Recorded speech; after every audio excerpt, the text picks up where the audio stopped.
Well, if the 19th century belonged to Europe and the 20th century to the United States, the future belongs to Asia. That's the argument being made in the new book, The Future is Asian.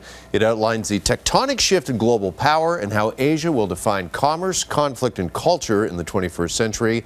And the book's author, Parag Khanna, joins me now. Dr. Khanna, it's nice to see you, and thanks for coming in. You too. Thanks, Jeff. First off, let me ask, we've heard the term America first Right. quite a bit. Why is the world ready for Asia first? Well, it's not necessarily the case that the world is ready for it, but it should be. And of course, Donald Trump's phrasing America first was just a marketing boon for me, because in a way, what he has done is to bring about, he's accelerated Asia first, because Asians' response to America first is, well, we better become more self-sufficient. We should trade more with each other. Who knows what exports he's going to block or put tariffs on to their country, America. Therefore, let's accelerate the integration that has actually been underway for 30 years. So actually, Asia first is not a response to America first. The argument I make in the book is that America first is a response to what Asia has been doing. It's been using its industrial policies and trade practices and internal integration and technology transfer and innovation to make itself the center of the world economy. Asia represents about 40+% of global GDP. All right, so if it's not a reaction to the Trump rhetoric, can you pinpoint just exactly when this shift happened? Yes. Is there one specific incident? Absolutely. I would cite a couple of moments. But the first is, quite frankly, the day the Soviet Union collapsed in 1991, almost 30 years ago, is the day that Asia began to reintegrate. And I say reintegrate because if you go back 500 years, which is not a time in history that any of us can personally remember, but it was pre-colonialism, pre-Cold War. Asians had more to do with each other than with the rest of the world. Then along came the Europeans, along came the Cold War, and so forth. The last 500 years, Asia has been divided from itself.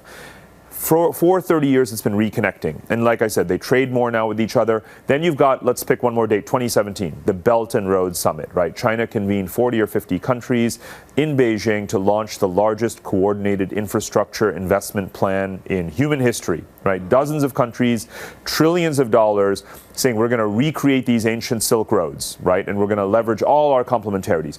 You've got steel, you've got manufacturing, you've got money, you've got people, you've got technology. Let's all start to trade more. And so again, it's been going on for 30 years. Let me ask you this question then. How does this affect Canada? Because Canada is looking for different trade partners. It's been all over the news. We've had some difficulty, of course, trying to renegotiate NAFTA 2.0. So how can this influence or affect Canada? Sure. Well, I mean, there's a saying that geography is destiny, and the gravity of the United States is obviously going to be paramount and always be that way for Canada. But on the other hand, so is connectivity. And Canada has very wisely joined the Trans-Pacific Partnership Trade Agreement. It's been renamed now. Mexico has also joined it. And looking at the response and comparing how Canada and Mexico deal with the Asian trade challenge versus the United States is very instructive.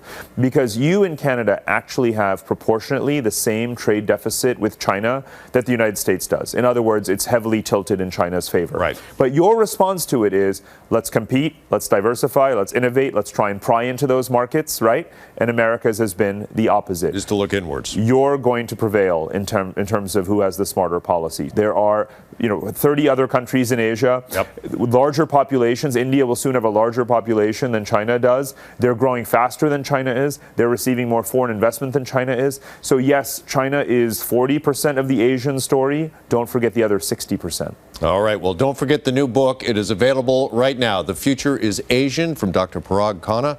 Doctor, thanks again for the time. Really appreciate it. My pleasure. Thank you.